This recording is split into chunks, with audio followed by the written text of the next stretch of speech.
Hi everyone, it's Erin with Hail Varsity. I am joined by Anna of Hurrdat Sports. She has been so gracious to check in with us and talk some football the last few weeks, and we are continuing that this week.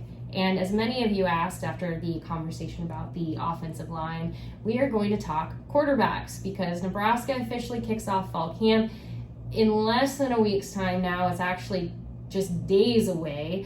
Big Ten Media Days are next week, followed by reporting for fall camp, and then we will be off and running. And one of the biggest storylines of this fall camp into the season is going to be quarterback, as many people pointed out. Right. Understandably so, because who is going to be Nebraska's starting quarterback? Is it going to be Casey Thompson? Is it going to be Logan Smothers? Is it going to be Chubba Purdy? But we can't forget the fact that they still have more depth on that from those quarterbacks, and Heinrich Harburg, Richard Torres, who, with Richard, it seems likely he's headed toward a redshirt season, but, I still wanted to mention him. Yeah. And then there's some non-scholarship quarterbacks on the roster, but it seems like, Anna, the three that we can definitely figure are going to be in the running for that starting quarterback job is Casey, Yep.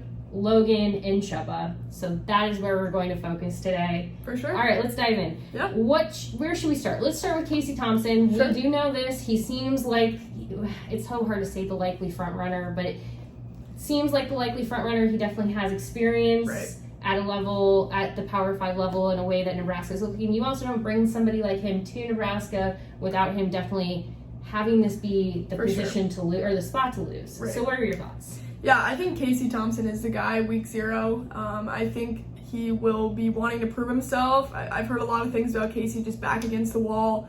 He has a lot to prove to himself and to the people that maybe doubted him at Texas and maybe looked at him at Nebraska and didn't think he could do with what the Big Ten has to offer. So Casey brings a nice arm, quick release, and it's different, I think, from what Nebraska's had in the past. It's going to be more of a pocket passer. Not as much run game. I know Husker fans might not be the happiest about that. Casey hopefully won't be scrambling outside the pocket too many times. Whipple will not like that if he is. No. So I think it's experience, and I think experience trumps a lot of other things. You got Chubba and Logan as well. Logan does have a lot of experience with the offense and just knowing the playbook, but I don't think that intimidates Casey because he's also had to adjust to new offensive coordinators over his time as well. So I don't think he's had the same offensive coordinator in his time at Texas either, if I'm right on that. So things have switched up for Casey. He's going to be adjusting a lot. But I love his arm. I think that it's something that Nebraska will want to do, throw the deep ball a little bit more this year. And Casey seems like the guy with experience, composure in the pocket, and just somebody that can lead the offense. And the guys that I've talked to, again, Brody Belt, he said he's always asking questions. He's always the one that stays late after practice watching film. He really cares, and I think that's the main point. Yeah, I mean, I had a chance to interview Casey this summer, and there will be more to come from that before, summer is officially over. But the thing that really stood out to me about Casey, and this isn't a surprise to any of you, it's been pretty consistent across the board when we've heard from him. He is a football junkie. He watches film. He studies film. He studies the playbook. He is the person who wants to know every play Nebraska ran in 2021, every play they intend to run in 2022. He is invested. He spends a lot of time at the stadium, as much time as he can. Obviously, there's limitations with how much time they can spend with the coaches, but what he's able to, he is spending that time with Scott Frost and with Mark Whipple. And I do just have to throw this out there really quick. This is kind of a little caveat, but this is something that has been a big talking point over the last 24 hours, is that Pat Narduzzi said of Mark Whipple, if you need a masterclass in how to not handle a coach departing your program, he said our old offensive coordinator had no desire to run the ball. Everybody knew it. He was stubborn. Wake Forest was 118th in run defense, and we threw the ball every down. When we ran it for 10 yards, but that wasn't good enough. Arbitrary analytics, and a bunch of people on Twitter actually pointed this out, that these stats are coming from different places, but Pitt had the 29th highest pass rate at 50.8% in 2021. Nebraska was 99th at 41.1%. So it was kind of a goofy quote from Pat Narduzzi, but I will say, expect to see the ball definitely thrown more. Right. But from what we have been hearing from Mark Whipple, he's a fan of the option. Yeah. And so there's I think more or less what we're expecting to not see in 2022 is the quarterbacks running as much. They definitely want to take advantage of, when you hear the name Brody Bell, they want to take advantage of their running backs, even their wide receivers who can sometimes take off running if need be.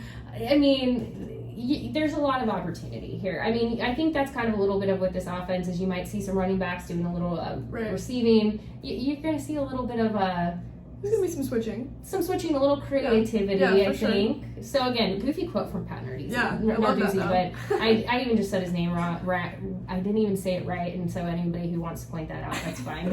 Did he deserve me to say it? I'm just kidding. I'm just kidding. All the pre-fall camp drama that gets to start. It's the fun stuff. But Casey Thompson aside, he is not the only one who wants this. We have another transfer to talk about in Chubba Purdy, coming from Florida State. Obviously comes from a football family. Yeah, Brock Purdy. Brock Purdy, Mr. Irrelevant. He's been going through all the Mr. Irrelevant stuff all summer, and it's just been the best. I know. Because he's quite literally not irrelevant, but that whole if you're not going to be first, to be last in the draft is pretty good. Right. But yeah, so Chubba definitely, from what we know, everything he's feeling 100% better. His foot is better. He said he's been able to really work out, be able to put the time in this summer.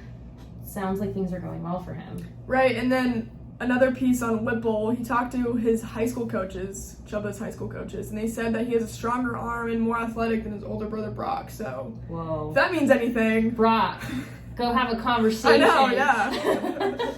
I mean, look at that. They're just like, wow, look at him. No, I mean, I think Chubba definitely, we didn't get to see a lot from him. We got to see a little bit in the spring game, but we're really probably going to get to see the first of what he can do at Nebraska through fall camp. Media does get 2 open practices, pretty much the first 30 minutes to observe, and that's always limited. It's worth mentioning that is what they want us to see, but still, it'll be interesting to kind of see what he can do, and especially with Logan Smothers in the mix, because he is also somebody, he's the only one of this group who has experience starting for Nebraska in place of Adrian Martinez at the end of last season. Obviously not a ton of experience, but some. We saw glimpses of Logan for sure and the potential he has. And he definitely has put in the work. It seems like he's getting more comfortable in his role. From what I have been told, don't count Logan out. No, I've not had at all. Players tell me that. I have had coaches tell me that.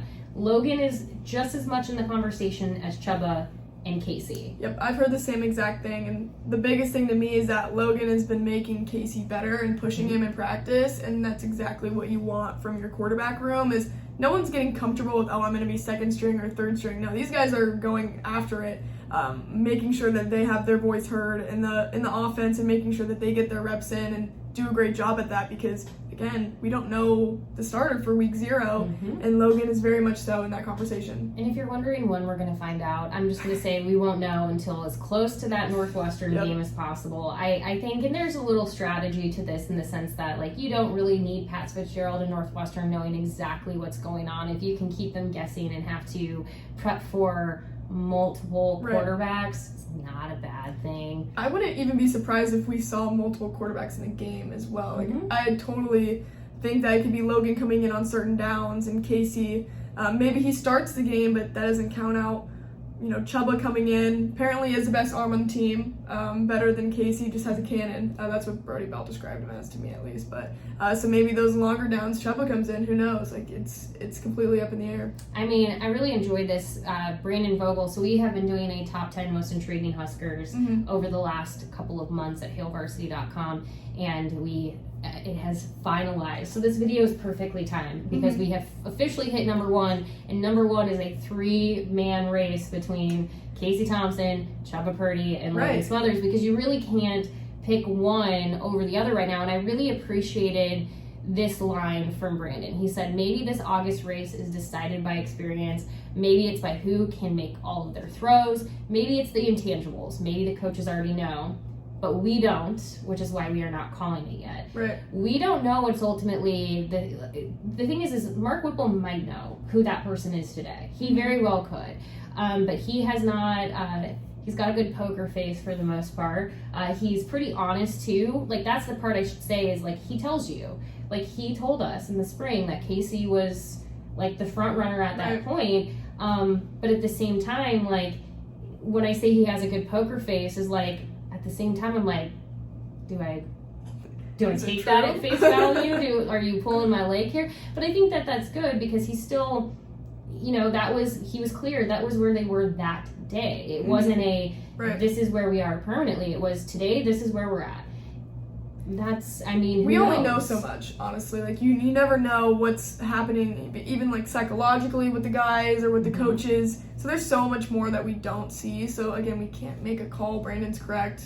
You just don't know until whoever either gets announced by Scott Frost or whoever's trotting out there against Northwestern. I have been debating here on YouTube, doing one of the community votes and asking who you think is going to be the starter, but we'll just do this here. Leave them in the comments. I feel Comment below. I would love to see. I have a gut feeling. I know where most people are going to lean, which is totally fine.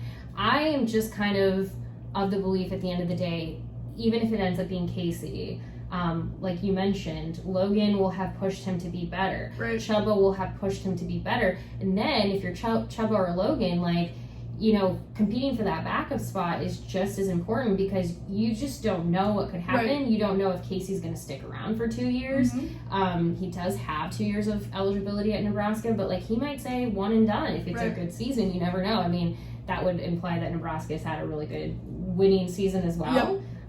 So I don't think anyone would be upset with that. No. But like, I mean, that becomes a question of then who's backing him up. Right. But also to your point, maybe you've seen multiple quarterbacks in multiple situations based on what they're trying to do. I don't know. I'm up for surprises, Erin. You know, I think Mark Whipple could, like, honestly, like, I feel like if anyone's going to shock us a little bit, because we have no, except for what Pat Narduzzi said, we have no reference for what his plans are. Well, we can look at what he's done before and, like, make a assumption, guess as to what, but maybe he'll throw some, like, surprises in there. Watch, they'll only run the ball. He'll just be like, we're only running the ball, and only quarterback runs. Designed runs for the quarterback, and that's it. And all of us are just sitting there like, great, we spent everything we've done in the fall and the spring, we're like... Nothing we had is all... None of it's right. No, I think the quarterback thing is going to be, I mean, as Brandon also pointed out, which I really encourage you to go check out this Most Intriguing Huskers on the 3 players, which is titled Number 1 Quarterback Casey Chubba Smothers, which is pretty good. But yeah, he points out that over the past 13 years, Nebraska's only really had 2 off seasons with a full-on quarterback uncertainty. So there's been a lot of years where even when they say, oh, maybe this, for the most part, we knew it was going to be Adrian. We knew it was going to be Tommy. We knew it was going to be XYZ. This is one where you can kind of look back and say, all right, well, this is actually a true competition to the degree that I think it ultimately is Casey's job to lose. But, I mean, definitely. You transfer in from Texas, and you don't do that unless you know you could win that starting job or have that belief or the coaches believe in you. And Casey also chose Nebraska because he liked the play of Whipple and what he's done in developing Kenny Pickett as well. I mean, Casey's dream is obviously to go to the NFL like any other quarterback or player is. For that fact. So I think Casey, again, it's his job to lose, but I think there's a lot of belief in him. And based on everything I've heard, he's taking this very seriously and is not counting out any of the other guys. And that is exactly what you want from your quarterback group. I'm telling you, when I talked with him, if he tries his he's a foodie. He enjoys going and trying new restaurants and food. And I've seen his list on Instagram. Yes, but he's pretty much like, I didn't even get through my list in Texas. Like, I didn't even get through it in Austin because he spends so much time at the facility studying and observing and just training. So if nothing else, you know he's taking it very seriously. Now, that's not to say that Chubba and Logan are not doing the same. Really, and they're learning from Casey too so much. They're just soaking in that knowledge for sure. And you can learn off each other, feed off each other's energy, and Casey can teach these younger guys, like, hey, this is what I did, this is what worked, this is what didn't. Well, we did say this last week, and it ended up being true. I was actually really proud of myself. I think I pretty much nailed who is Nebraska's representatives at Big Ten Media Days. It's Garrett Nelson, Travis Vokalek, and Quentin Newsome, so no quarterback. As we said last week, there was no way there was going to be a quarterback in Indianapolis.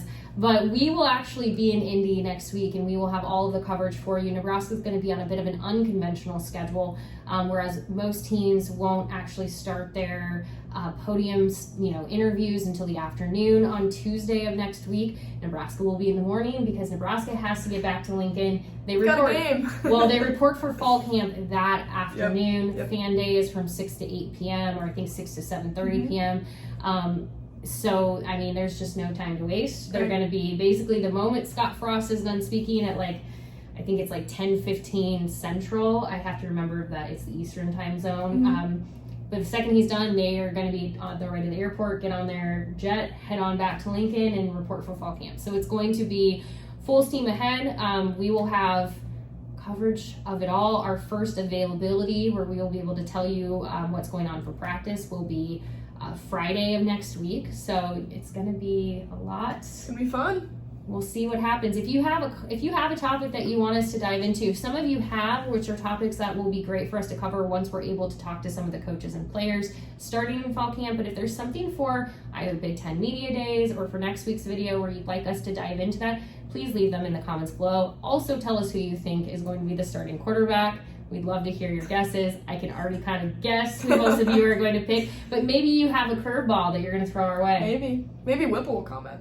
If he chimes in, that would be the breaking news of the century. But no, we'd love to hear just what you're thinking. So thank you for your comments last week. Thank you for your questions and continuing the conversation. It's been really fun just to see what is on everyone's mind. So again, we will be back very soon in another city. Cross your fingers for good travel for us to get there and everything else in between. No delays. We will be back. Thank you as always. Of course. Thanks for having me. We'll talk to you. It is next week, but sooner than we normally would. We'll talk to you soon.